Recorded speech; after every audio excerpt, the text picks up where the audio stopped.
Pronto. Bom dia a todos. Está valendo. Como é que vocês estão? Vamos lá, vamos por partes, né? Com relação às notas do segundo bimestre, eu já tenho elas disponíveis. Eu vou divulgar para vocês ainda hoje.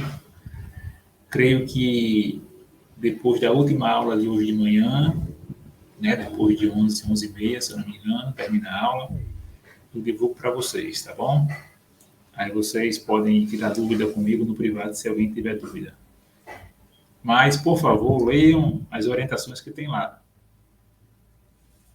Viu? Porque às vezes vocês não leem, aí começam a perguntar, né, coisas que já está lá explicado. Então, antes de começar a perguntar as coisas, leiam lá o que tem para vocês se orientarem direitinho. Estou divulgando hoje, depois de 11h30, a gente de vocês. Quando acabar a última aula da manhã. Acho que isso. Do segundo bimestre. Certo? Então, vamos iniciar o assunto do terceiro bimestre. A aula lá está disponível no Sujeduc, mas para a gente dar uma introdução boa nessa aula, nós vamos começar por aqui. Tá bom? Deixa eu só compartilhar aqui com você a tela.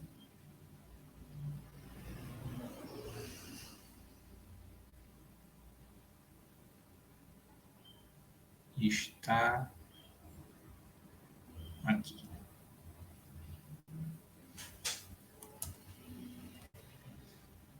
Estão me ouvindo bem, todo mundo?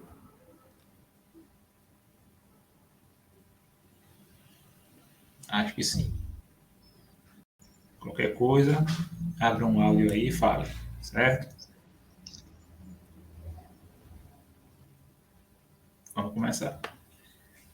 Bem, nós estamos aí, né, desde o outro bimestre anterior, estudando sobre as estruturas, né, geológicas.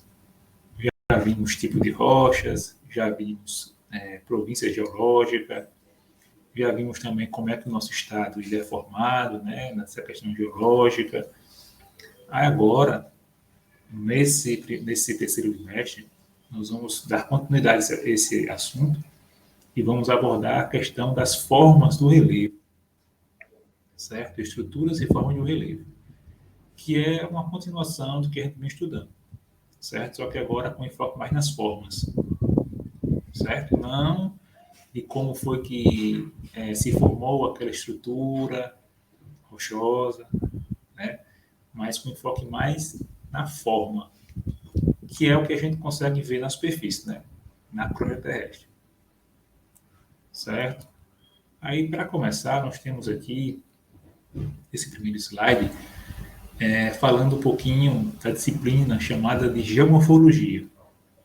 Eu acho que também eu comentei com vocês numa aula anterior aí, no outro bimestre, comparando ela com a geomorfologia. Mas eu coloquei aqui de novo, só para a gente pegar aqui esse gancho já iniciado aqui, certo? Então, a geomorfologia é a disciplina que estuda a dinâmica das formas do relevo, certo? Então, reparem aqui em algumas palavras-chave, né? Geomorfologia, morfologia tem a ver com forma, né? Então, eu estudo da forma desse relevo aí. Essa palavrinha aqui, dinâmica, quer dizer que é um processo que não acabou ainda, né?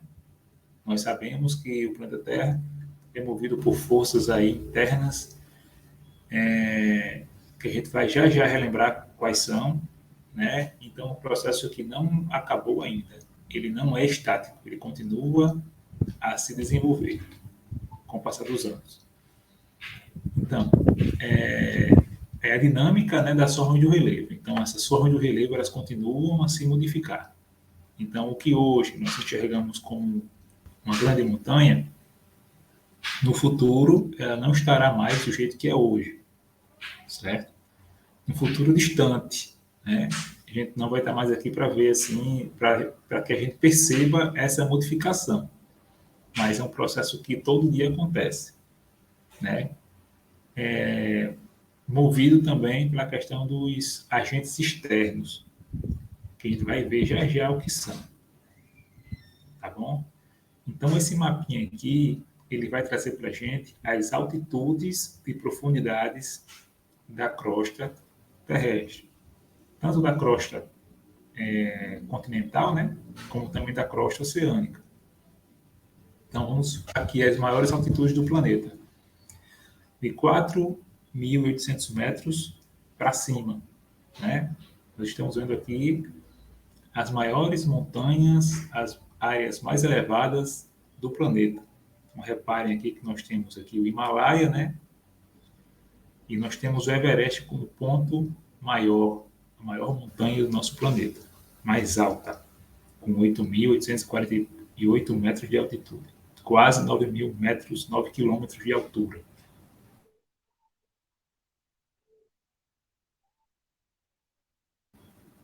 Nós temos aqui também a Cordilheira dos Andes, nessa costa oeste aqui da América do Sul, aonde o que se destaca vai ser o Monte Aconcagua, com 6.962 metros de altitude, quase 7 quilômetros de altura aí.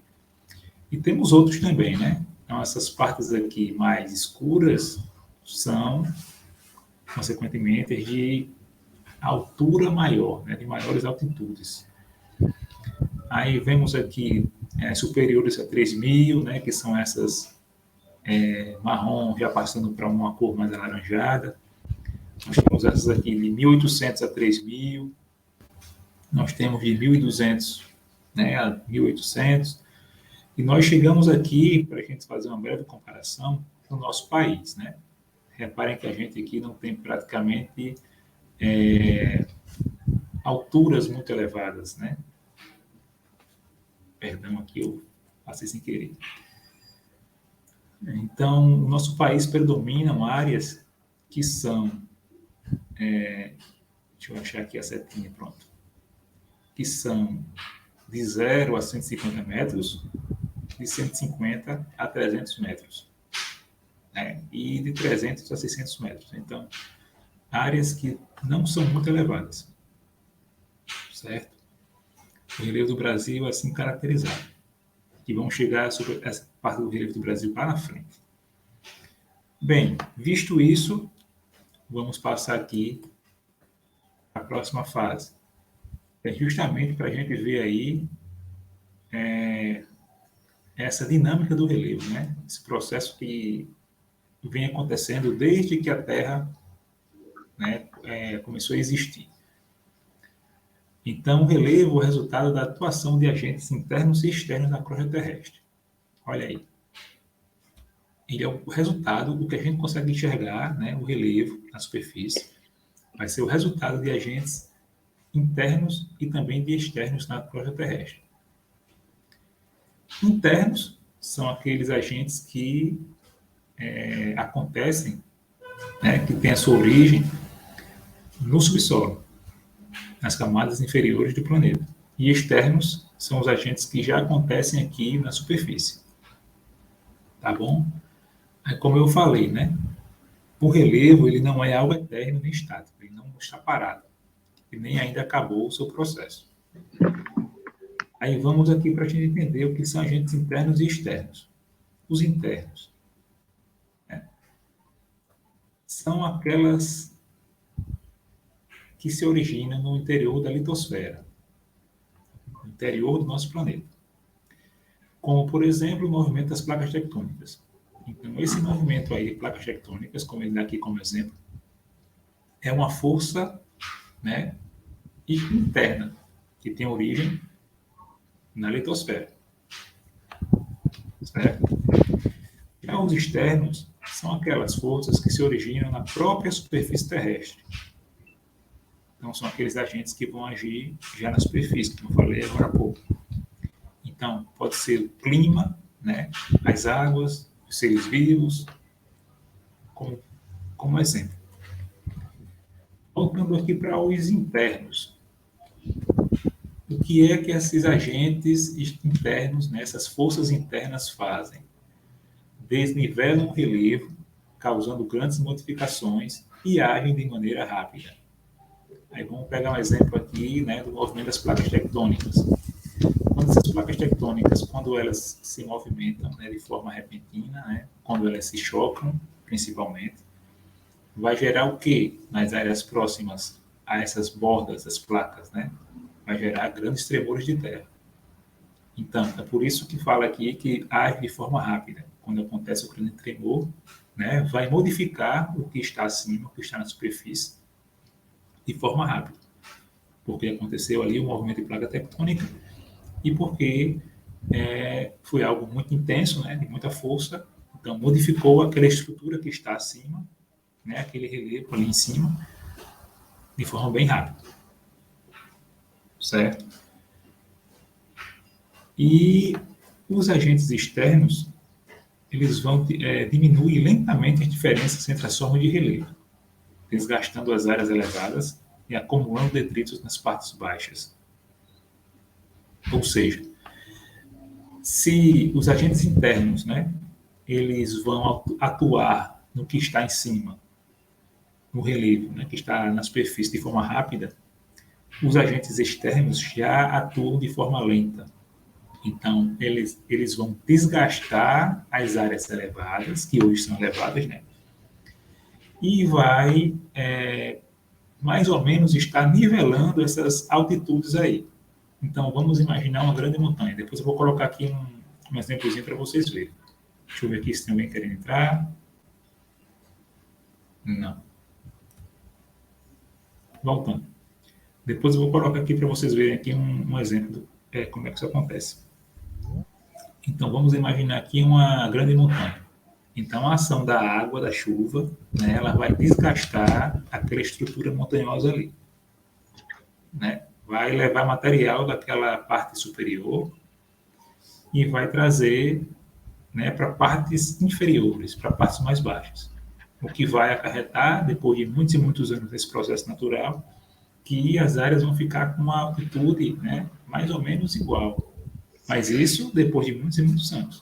Não é algo rápido, né? Não é uma chuva que faz isso.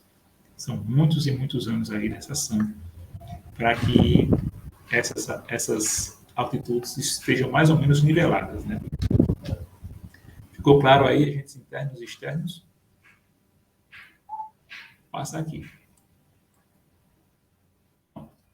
Aqui eu coloquei 4 exemplos para a gente ver, né, dos 4 tipos de agentes internos que nós temos. O tectonismo, né, que é justamente o movimento das placas tectônicas, que ocorrem na astenosfera, no manto superior, né, e repercutem sobre justamente as placas tectônicas. Então, vamos chamar de tectonismo essa questão aí, né, do movimento das placas, certo? Que aí tem 2 tipos que ele pode ser, que ele pode acontecer. Ele pode ser de erogênese ou de epirogênese. Orogênese é quando os movimentos tectônicos das placas ocorrem horizontalmente, ou seja, horizontalmente, né? Nesse sentido, sendo responsáveis pela constituição das cadeias montanhosas. Então, quando as placas elas se movimentam nesse sentido horizontal, não sei se vocês estão vendo aí a minha mãozinha aí, então não. Dá para ver no sentido horizontal, vai dar origem às grandes cadeias montanhosas. Então, aquelas cadeias que a gente viu agora há pouco, deixa eu rever aqui, né? A Cordilheira dos Andes, o Himalaia aqui, né, na Ásia, o Planalto dos Grandes Lagos, os Atlas aqui, todas essas cadeias montanhosas imensas que tem no planeta foram ocasionadas por movimentos de orogênese, quando as placas tectônicas se movimentam na forma, horizontal. Só que isso aí, diferentemente dos terremotos, né, esse tectonismo acontece de maneira lenta. A formação das montanhas acontece de maneira lenta, né? Então, não é algo que apenas um movimento, né, vai gerar uma grande montanha dessa. É um processo que leva milhões e milhões de anos, essas placas se movendo nesse sentido horizontal. Certinho? Voltando lá para onde nós estávamos. E para entender agora epirogênese. é quando os movimentos tectônicos ocorrem verticalmente, certo? Não provocando falhas geológicas. Quando esse deslocamento vertical ocorre para cima, é chamado de sorregimento. E quando para baixo, é chamado de subsidência. Subsidência, melhor dizendo. Certo? Então, nós temos aqui os dois tipos de tectonismo, orogênese e epirogênese. Orogênese, lembrar que é o movimento horizontal das placas. Certo? E epirogênese é quando acontece o movimento vertical, ou seja, quando uma placa ela quer se sobrepor à outra. Certo? A força de uma vai ser um pouco maior, então ela vai estar se movimentando querendo se sobrepor, né? Uma acima da outra. Certinho? Continuando aqui, vamos para o vulcanismo. Vulcanismo tem a ver com vulcões. Então, é um fenômeno geológico que ocorre do interior da Terra para a superfície. Então, começa no interior da Terra, né, até chegar à superfície. Quando há o extravasamento do magma em forma de lava, além de gases e fumaça, através de fendas ou orifícios, os chamados vulcões. Então, vulcanismo vai ser o processo em que o magma, né, a lava vulcânica, está lá embaixo, e devido à força e à pressão que tem lá embaixo, esse magma vai sempre procurar fendas, né, pequenas brechas na litosfera, na crosta terrestre, que ele possa escapar para a superfície, que são os vulcões. Então, vulcões são isso, né? São pequenas brechas, pequenas fendas que estão ali na superfície, certo? E aonde o magma, quando ele está, né, com muita força, né, muita pressão, muita força ali embaixo, ele vai procurar sair. Tá bom? E a gente já viu também que através desse vulcanismo, né, através dessa saída do magma, que se formam as rochas magmáticas, né? Vimos isso aí no mês passado. E o último agente interno, nós temos os terremotos, também chamados de abalos sísmicos. São tremores passageiros que ocorrem na superfície terrestre. Esse fenômeno natural pode ser desencadeado por fatores como atividade vulcânica, falhas geológicas, que a gente também viu aqui quando estava falando sobre o Rio Grande do Norte, né?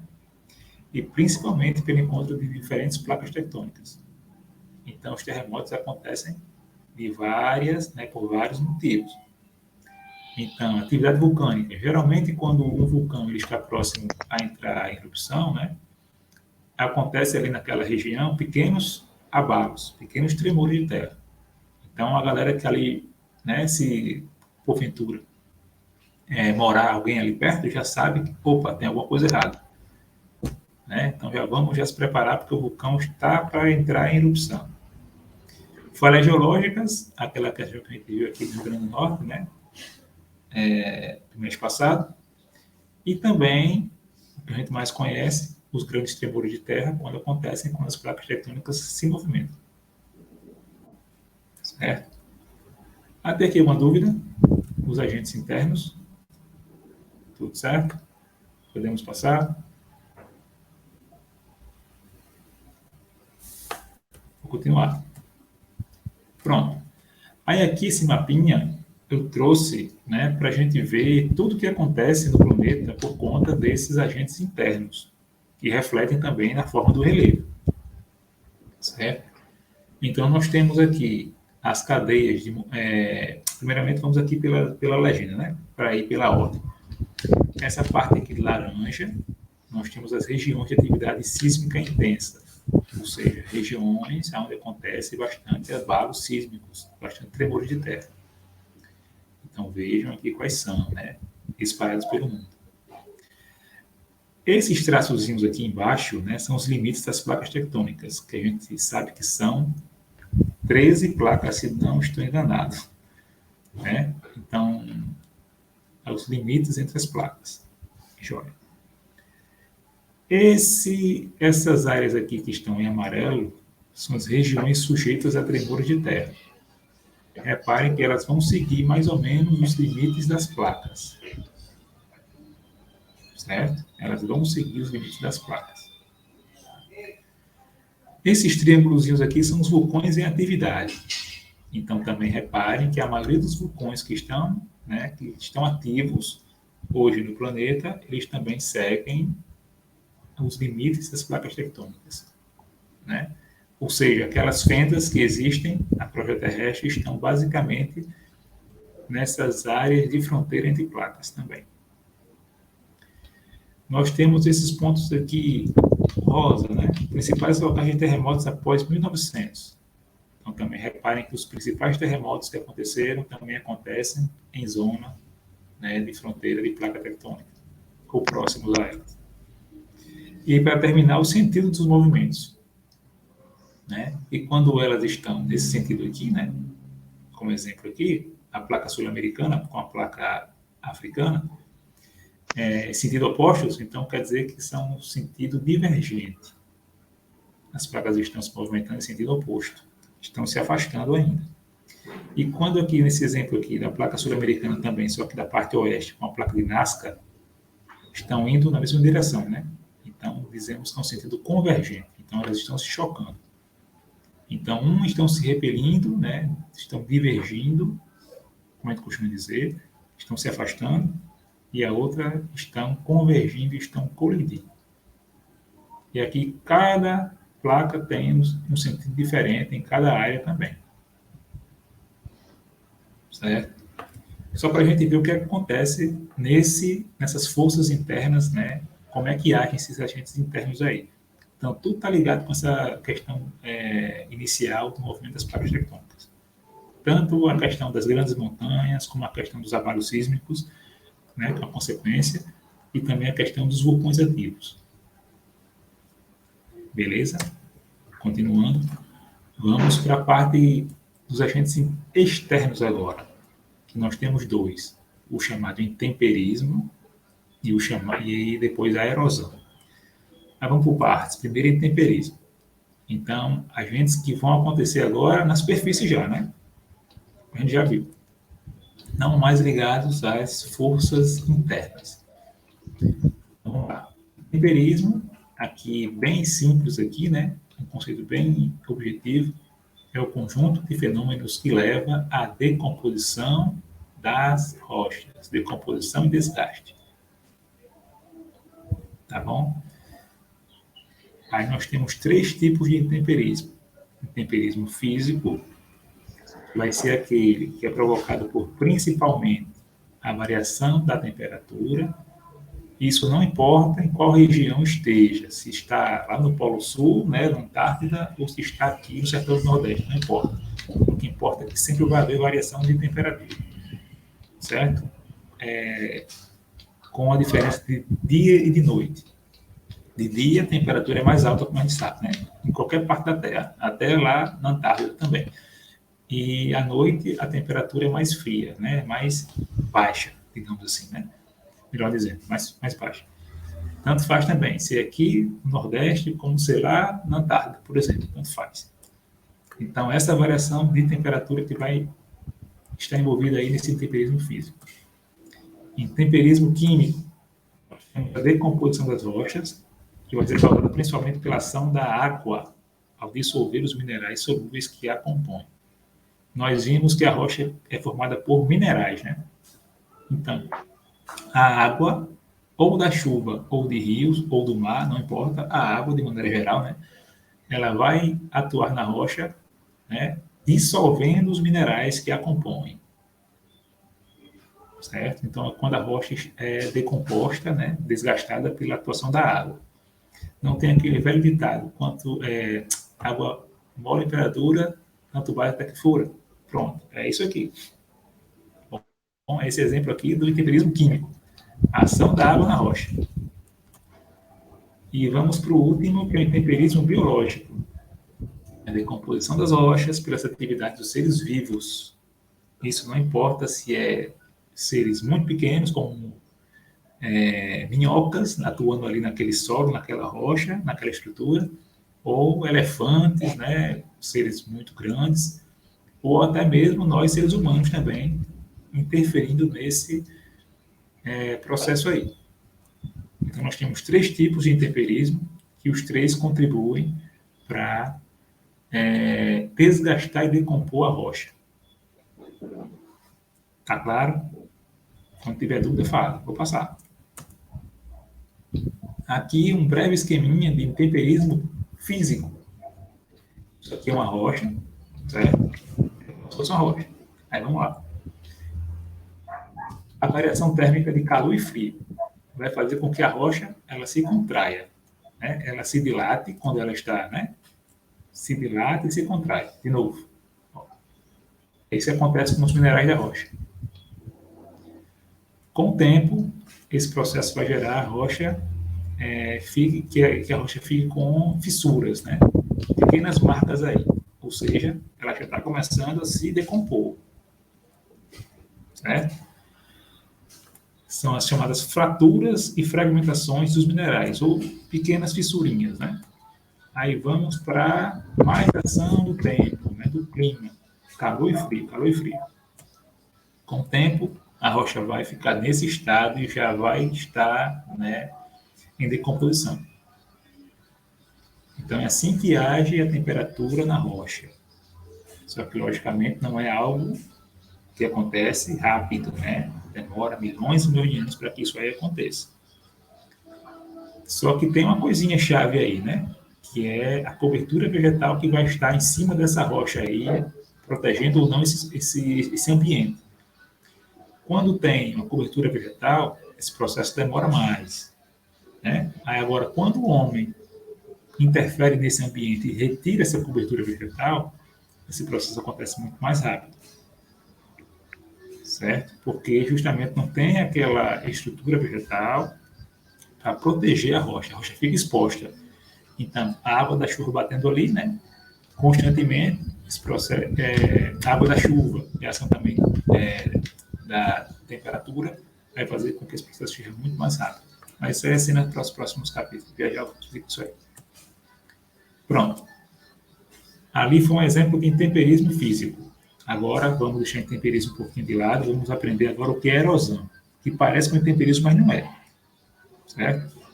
Erosão, aqui, é o processo natural que compreende desde o desgaste do terreno até a sedimentação, passando pelo transporte de detritos. Então, ó, reparem que também tem essa questão de desgastar o terreno, desgastar a rocha, igual como o intemperismo faz. Só que, na erosão, a gente também leva em consideração esse processo de sedimentação, que é aquilo que eu expliquei agora, né? Que, com o passar dos anos, os níveis de altura dos terrenos vão ficar mais ou menos nivelados, né? Porque a parte superior vai ser desgastada mais rápido e esse material transportado vai para a parte, né, inferior, a parte mais baixa. Então, a tendência é que fique, né, um pouco mais nivelado aí com o passar dos anos.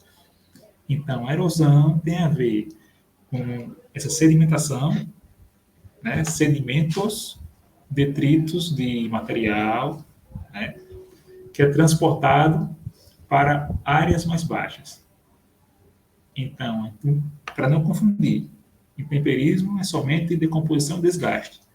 Joia. Erosão já é o desgaste, levando em consideração aí também o transporte desses detritos. Joia? Então, a temperatura não vai transportar detrito, né? O que é que transporta? É a água. E também o vento. Então, já são dois tipos aí de erosão. Erosão eólica dos ventos e erosão pluvial das chuvas e fluvial dos rios. Tá bom? Continuando aqui. Geralmente, os detritos ou sedimentos, né, são transportados por algum agente de erosão, de uma área mais alta para uma área mais baixa, como eu acabei de explicar. Agentes de erosão. Exemplos: o vento, a água, geleiras. Área mais alta, aonde ocorre a erosão. A área mais baixa, aonde ocorre a sedimentação, ou seja, o acúmulo dos detritos ou sedimentos. Então, sedimentação, vocês vão entender a partir de agora, essa palavrinha aqui, como a área, né, onde vai acumular detritos ou sedimentos. A área do terreno, onde acumula-se detritos e sedimentos trazidos das partes mais altas. Até aqui, amém? Passarei adiante. Etapa de processo erosivo. Aqui vai entrar o esqueminha para a gente entender como é que o homem, né, o ser humano, mexe aqui nesse processo natural. Eu expliquei um pouquinho lá na frente, lá atrás. Aqui, nós estamos vendo aqui uma área mais alta, né, aqui, e aqui uma área mais baixa. E aqui a ação da chuva. E aqui essa parte mais alta está protegida por uma cobertura vegetal. Certo? Então, a vegetação, sobretudo as formações florestais, protege o solo contra a ação dos ventos e das enxurradas. Certo? Quando ocorre desmatamento, quando o homem começa a mexer no que era, né, antes o ambiente natural, olha o que acontece. Desmatou. Aqui embaixo ele plantou, né? Jóia. Então aqui o solo ficou desprotegido. Então o desmatamento facilita a erosão. A chuva e o vento carregam a camada superficial do solo, deixando o solo pobre. Vamos para aqui. Aqui, com mais tempo ainda, né? Mais ação da chuva e do vento. E aqui o material que estava aqui em cima começou a vir aqui para baixo. Então o homem plantou aqui embaixo, mas o material está sendo trazido para cá. Então já está soterrando, né, essa área de plantação e o solo ficando pobre tanto aqui em cima como aqui embaixo também. E para terminar, olha só como fica o terreno original aqui para esse depois de alguns anos desse processo. Então esse processo aqui, quando o homem interfere, é um processo muito rápido. Né? Não demora milhões de anos, não demora milhões de anos, não. Demora alguns anos para ficar assim. Certo? Então, o solo perdeu toda a sua propriedade de fertilidade, né? Ele ficou improdutivo e aqui se tornou uma área praticamente de deserto. Belezinha? Aí aqui nós temos os principais agentes externos, que são a água, o vento e os seres vivos. Reparem que, comparando com o intemperismo, né, aqui ainda estamos falando de erosão, viu? Em temperismo nós temos os três tipos, que é o físico, o químico e o biológico. O físico, a temperatura, o químico, a água e o biológico, os seres vivos. Aqui a gente tem agora os agentes externos da erosão. Nós temos a água, o vento e seres vivos também. Então, sempre fazendo aí essa diferença para vocês não confundirem temperismo com erosão. Que parece, mas não é igual. Então, a água pode de diversas formas aí, né? Através das chuvas, as precipitações, né, de chuvas, os rios, os mares, geleiras. Professor, como é que o mar vai atuar aí nesse processo? Aí tem uma estrutura litorânea, né, chamada de falésias, que até ficou mais assim, em evidência no passado, quando aconteceu aquela tragédia lá em Pipa, né, que parte de uma falésia caiu em cima lá de pessoas e morreram mortos e tudo. Né? Então, o mar, a água do mar, né, vai ali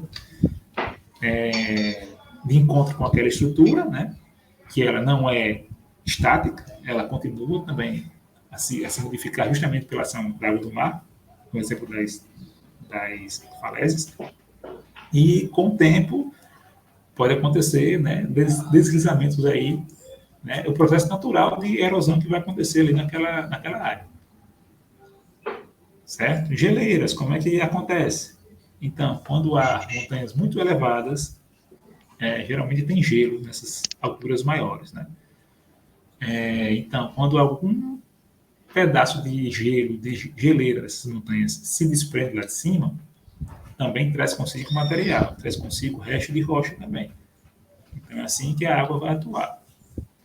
Vento é o ar em movimento, né? Ele vai carregar partículas de areia e modificam as áreas que atingem. Pode formar alguns tipos de solos aí, né? Que são os regues, as dunas e os loés. E os seres vivos, como é que eles atuam? A gente pode dar como exemplo, né? A proteção e desgaste do relevo e a transformação em rochas sedimentares. Aquele exemplo lá que a gente viu agora há pouco, quando o ser humano desmata uma área de altura superior, né? O que acontece tanto onde ele desmatou, naquela altura superior, como também na parte de baixo. E para a gente terminar, chegando já no crepúsculo, já é uma partezinha, né, do assunto que vocês vão ver no vídeo que está lá na aula do Sujeduc, que é a classificação do relevo brasileiro. Então, ali, naquele vídeo, vocês vão ver com calma, tem os tipos de classificação do relevo brasileiro, certo? Que foi feito ali por, se não me engano, 3 estudiosos diferentes. E aqui eu peguei a parte que Abissab e Jurandir Ross trabalharam com ela, com essa classificação. Então, para Abissab, o relevo brasileiro ele vai ser dividido em apenas 2 coisas, né? 2 opções. Ou é planalto ou é planície. Cadê a setinha? Daqui. Então, segundo a classificação de Aziz Abissab, o planalto é um relevo acidentado, um aplanado, em que predominam processos erosivos. Ou seja, são áreas, né, de altura maior do que outras áreas e que predominam que nele processo de erosão. Que a gente vê agora, né, que esses processos erosivos eles predominam onde são áreas mais superiores, né? E as partes mais baixas ele vai chamar de planície, né, em comparação com as partes mais altas dos planaltos. Relevo relativamente plano, em que predomina o processo de sedimentação, ou seja, o processo de acúmulo de sedimentos que vêm dos planaltos e são depositados aonde? Nas planícies. Então, Aziz Abissab que ele levou em consideração essa questão aí, principalmente da erosão, né, para classificar planalto e planície. Vocês vão ver que vai ter outro estudioso lá que ele vai levar em consideração as alturas por si só, que ele chama de cotas altimétricas. Então, se certa região tem mais de 200 metros, então a partir dali já é considerado um planalto. Se a região tem menos de 200 metros, então vai ser considerado uma planície. Mais ou menos nessa linha. Mas esse carinha aqui, né, ele levou em consideração os processos de erosão que acontecem nas regiões de altura maior ou de menor, né, ou mais próximas ao nível do mar. Sem levar em consideração tanto essa questão de números, né, não, a partir de 200 metros é planalto, menos é planície. Dá para entender? E para fechar, aí entrou também a contribuição de Jurandir Ross, né, outro estudioso, outro geógrafo também. Ele levou em consideração, né, também mais um fator aqui para classificar o relevo, a questão da depressão, que para ele são relevos aplanados, com suave inclinação, né, e mais baixos que o entorno, e que predominam processos erosivos também. Então, a depressão ela pode estar próxima, né, de uma planície ou de um planalto. O que vai dizer se é depressão ou não vai ser a suave inclinação que ela vai ter e aonde é que ela vai estar, né? Se vai estar próximo a uma planície ou um planalto, tanto faz. Certo? E também os processos erosivos que lá acontecem.